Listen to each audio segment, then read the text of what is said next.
No, todavía no. Football মাঠে তার বা পায়ের জাদুতে মুগ্ধ হয়েছে পুরো বিশ্ব। এবারে সেই রবার্তো কার্লোসকে ঘিরেই ছড়িয়েছিল একেবারে ভিন্ন এক খবর। ইসলাম গ্রহণ করেছেন ব্রাজিলিয়ান এই কিংবদন্তি। সামাজিক যোগাযোগ মাধ্যম থেকে আন্তর্জাতিক সংবাদ মাধ্যম দাবিটি ছড়িয়ে পড়েছে দ্রুত, তবে শেষ পর্যন্ত গুঞ্জনে পর্দা সরিয়ে সত্যটা জানালো কার্লোস নিজেই।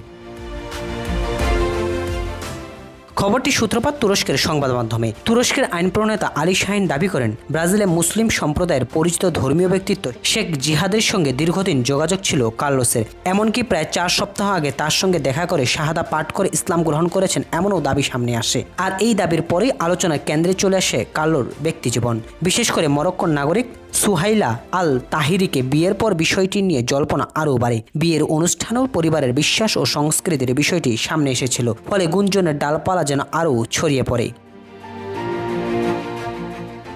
কিন্তু শেষ পর্যন্ত সেই সত্যি সামনে আনলেন রবার্তো কার্লোস। সৌদি সংবাদপত্র ওকাজকে দেওয়া এক বক্তব্যে তিনি স্পষ্ট করে বললেন, ইসলাম ধর্মের প্রতি তার সর্বোচ্চ শ্রদ্ধা রয়েছে এবং স্ত্রীকে নামাজ পড়তে দেখেও তার ভালো লাগে। তবে নিজের ইসলাম গ্রহণের খবরটি সত্য নয়, সরাসরি জানিয়ে দিয়েছে এই রিয়াল মাদ্রিদ কিংবদন্তি।